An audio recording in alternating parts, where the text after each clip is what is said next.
Do you ever just get a book that you think is going to be really good and you're going to love it, and then you read it and you kind of just go, you didn't really like that? That's what I had the other night when I read The Statistical Probability of Love at First Sight by Jennifer E. Smith.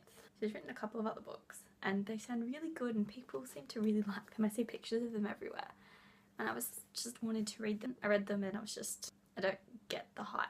Like, it was good, but it wasn't great. I don't think it deserves the hype it got. The entire book takes place over 24 hours. There's some flashbacks for the most part. I don't get, it didn't make me want to buy the other ones, quite frankly. I'm glad I didn't buy the other two. Hadley's the main character. She was with her mum in America and her parents got a divorce a couple of years ago, and her dad lives in England and he's marrying another woman. He's not happy her parents have split. She doesn't even want to go to the wedding, but she's being forced to go. She's literally flying in the morning of the wedding. When she's there, she meets this guy who's British. She meets Oliver. It's basically about them meeting in an airport, kind of essentially falling in love and then meeting one another again. So I don't think it's that great of a book. I read it in like one sitting. I had issues because she started out really angry with the dad and then she wasn't angry with him at the end of the book, but I didn't find it entirely realistic to go in over a 24-hour period to be okay with it. I think I would have preferred it if she just stayed mad at him. I would have found that more believable. I mean, I know it wouldn't have had the growth and development that these books kind of aim for, but to me that would have been a bit more realistic. So that's probably the biggest reason why I didn't like it. But I thought Oliver was brilliant. I thought he was a great character. I like the fact that Hadley was angry. I'm gonna get into this now. I'm gonna talk about it. So if you haven't read it and you want to, you should probably go because I'm gonna spoil it. So come back when you've read it and we can discuss it and find out what you think of this book. You might actually like it, but I didn't.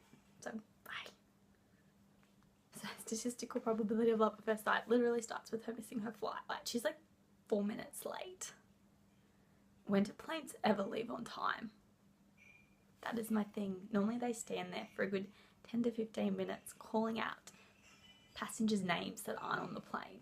The plane hasn't even taken off yet and they don't let her on. It would take like 2 seconds. So she's got to sit here and wait. So she meets Oliver, which is probably, it's fate. I think they're kind of immediately sort of maybe taken with one another. They spend the entire 3 hours they have to wait talking to one another, and then they find out they're sitting next to each other in the plane. So of course they just talk and talk and talk. And she's claustrophobic. So he keeps her very distracted during the course of their flight and basically tells them all about her life story and how she's not happy to meet her dad's new wife and go to the wedding and be a bridesmaid with this woman she's never met because she doesn't want to meet her. Presumes that he's also going to a wedding. But you find out he's actually going to his dad's funeral because he's been living in America for like a year and he's going to his dad's funeral, whom he doesn't even like that much because his dad's a bit of a dick. Because he's been cheating on his mother pretty much their entire marriage and everybody knows about it, but they don't talk about it. So it makes this really good point how at least Hadley's dad had the decency to walk away and say it's not working out and has since moved on and found someone else. And her mum's also moved on and found someone else who she's happy with. Of course, Hadley doesn't see it that way, which I was like, thank you, that's realistic. You know, she's 17 for Christ's sakes. Why should she have to try and understand that at 17? No, you get pissed off because your dad left your mum and has found some other younger chick. To get separated because he's got to go through, you go a different way to everybody else who's coming into the country that's a tourist. And so they stand in this line and end up kissing because he's just like, oh, fuck it. I'm probably not going to see you again, so I'm just going to kiss you and hope for the best. So that happens, and then he's sort of pointing and indicating he'll wait for her once he gets to the other side, but he's not there waiting, and she takes forever to get through, and she's just like, oh, okay, better get to this wedding because, you know, it's in an hour and a half.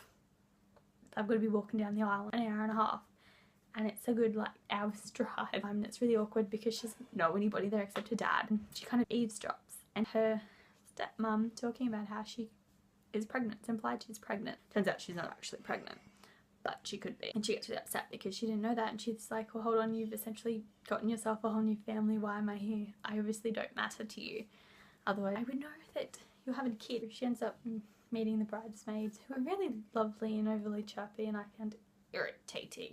I don't know if that's just what people are like at weddings, but they were annoying and positive and like, oh, she's a really nice girl and stuff. I'm like, I'm sorry, Hold on, you guys aren't even like stopping to think about the fact her dad's marrying some woman she hasn't met.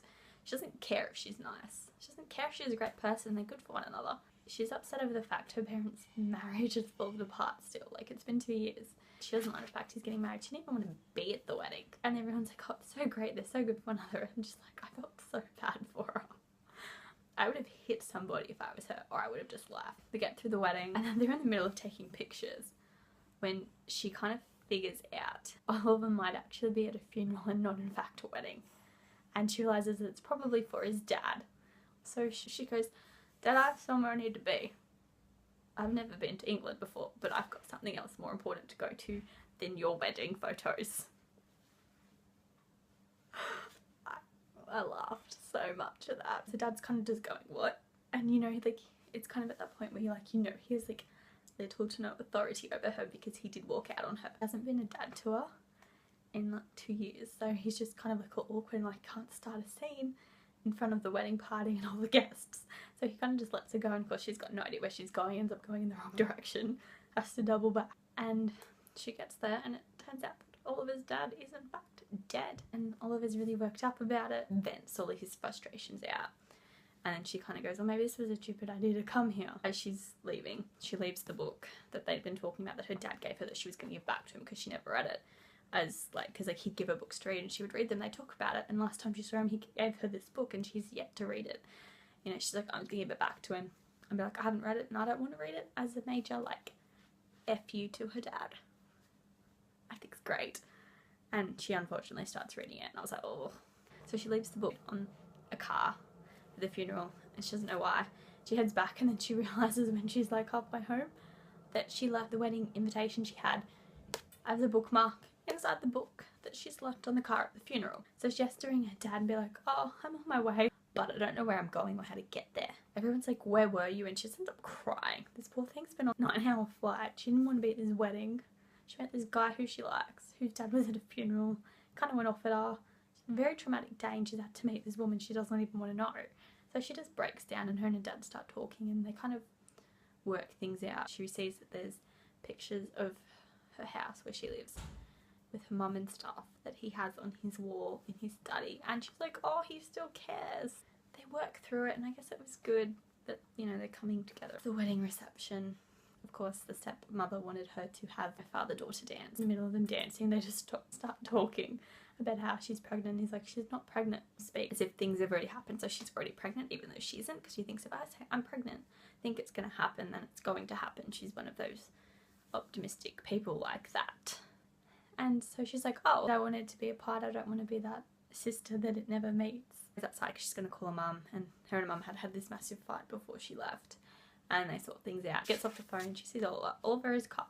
He's come to the wedding, and it's so cute. Essentially damn, and it's adorable, and you just presume they're going to get in a relationship, and that's the book. Just... it was sweet and it was cute, but I felt like it was missing something. It was an alright book. If you're bored, I guess pick it up, but it's not something I would be like, you have to read this. Because I'm still like, you can read it if you want, but I mean, I could give you a list of about 50 other books which are much better. Let me know down below what you thought of this book. Did you actually like it? Is it just me who didn't like it? I don't know. Alright, I'll see you guys next time.